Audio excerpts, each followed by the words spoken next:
Back on golf today, it's going to check on the official world golf ranking. With his win on Sunday, Will Zalatoris moves into the top 10 for the first time in his career. Scottie Scheffler remains in the number 1 spot, while Cam Smith and Rory McIlroy sit second and third.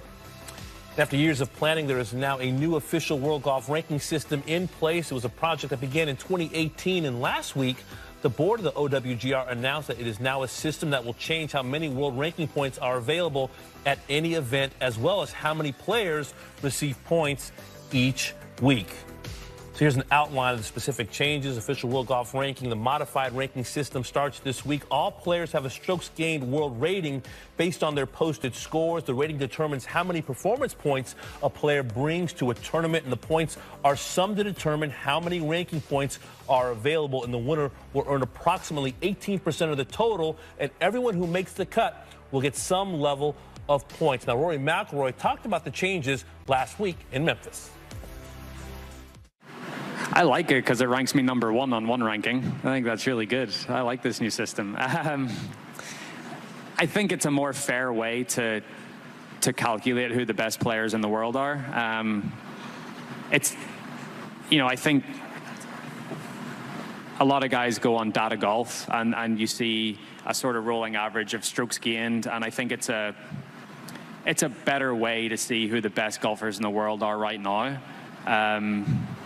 And again, these are all just different algorithms and calculations and whatever, but I think of awarding points to tournaments and players, it's a better way to do it. It's a way better way to do it because it just goes by strength of field and how you play in comparison to the players that you're playing against that week. So I like it. Again, it makes it a more fair ranking, and you mightn't see it straight away, but I think over the course of the next 18 months to 2 years, you'll see a fairer reflection of where everyone sits. Right now, we're joined by Peter Dawson, chairman of the official world golf ranking. Peter, thank you for your time. I know you've said in the 35 years of the official world golf ranking, it's been adjusted and tweaked some 17 times, but this is a major change. Why was it important to do now?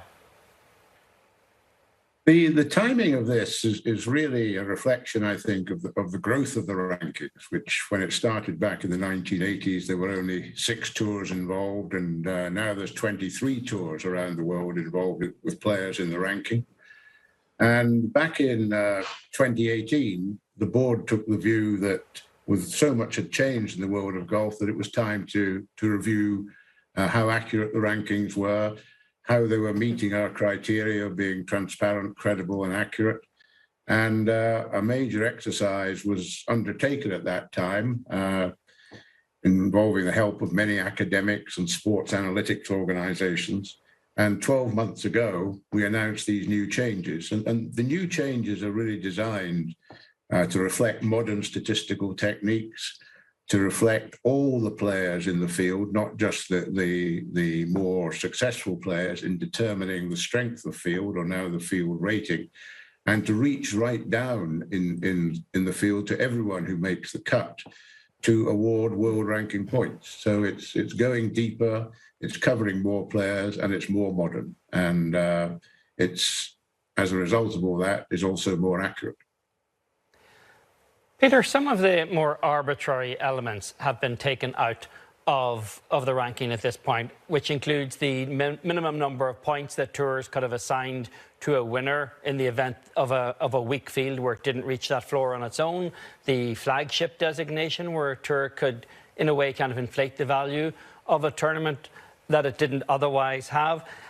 How important was it to take those arbitrary elements out, and did you meet any resistance from some of the smaller tours who might feel disadvantaged by taking that away?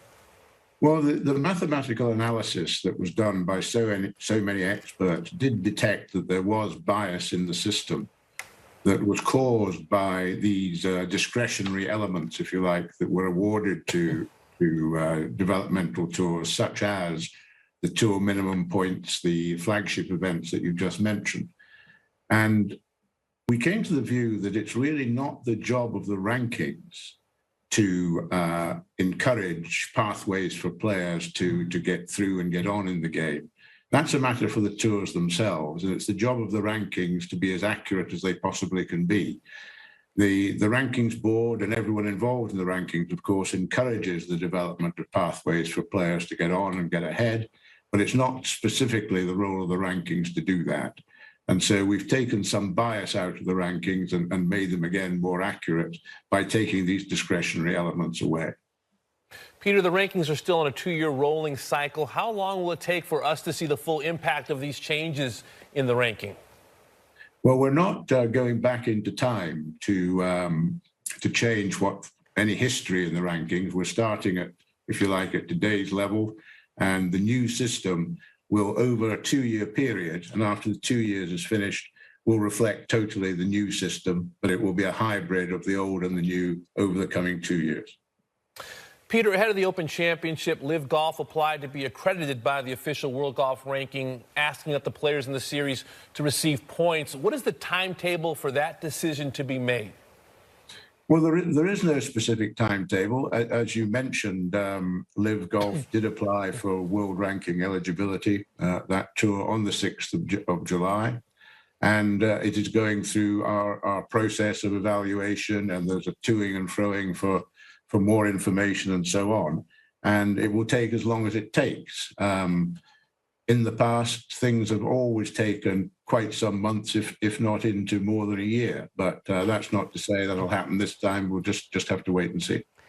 Peter, Greg Norman has suggested that anyone who's on the board of the World Golf Ranking who has expressed misgivings about Live Golf ought to recuse themselves from any vote on whether or not Live should be accorded World Ranking points. As the chairman of that board, what did you make of that suggestion? Well, it's very difficult for me to discuss the Live Rankings application at this time. We're obviously very cognizant of the factors at play. I'm determined that the Live application gets a fair hearing, and we're taking all the advice that we should be taking to ensure that that happens. And that's really all I can say about that at this time.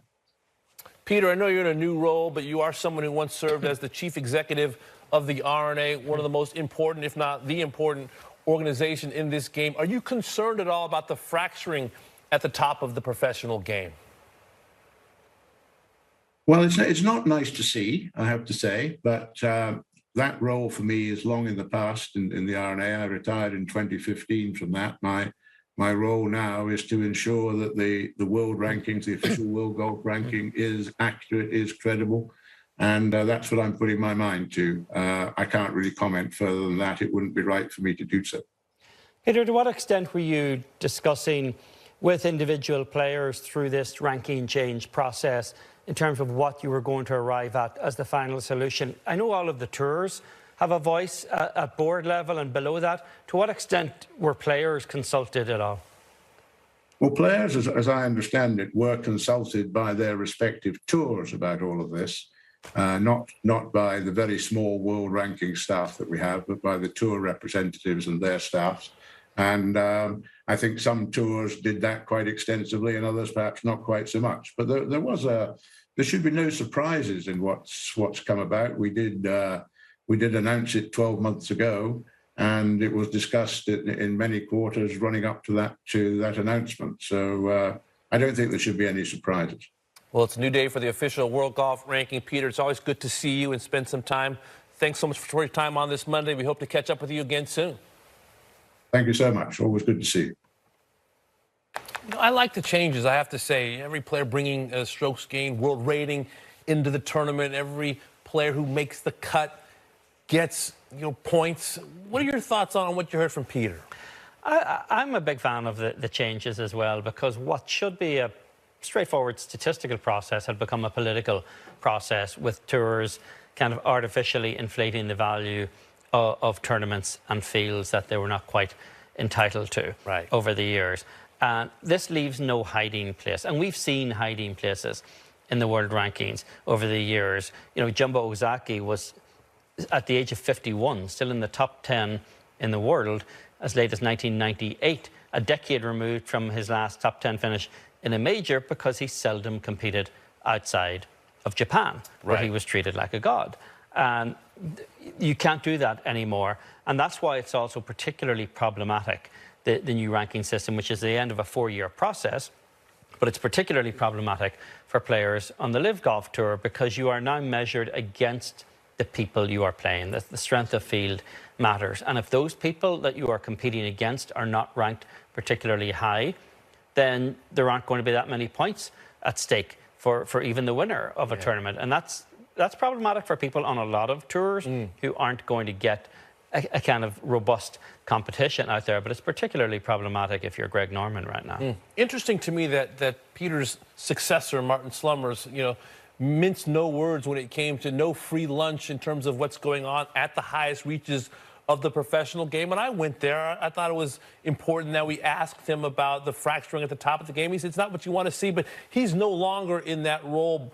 Was there anything that he said about Live Golf that kind of caught your attention, whether it's the timetable or what's happening at the top reaches of the game? No, he did what the chairman of the board of the official World Golf Rankings would do, which is say he's determined that Live Golf will get a fair hearing in this. The only person who's determined that Live Golf's hearing is not fair is Greg Norman, because several days after he filed the application, Greg demanded his points, knowing that A, Live Golf is not actually compliant with the requirements of the World Rankings at all, and has to be compliant for over a year before it could really be considered. And, to me, it was like calling the IRS a few days after you filed your taxes, demanding a refund that isn't owed. And it begins this process by which we're going to see Live Golf and its defenders allege collusion or some kind of conspiracy to stop them getting ranking points. That doesn't exist. And Peter Dawson's very careful to avoid the appearance of that, given his role as chairman of that board.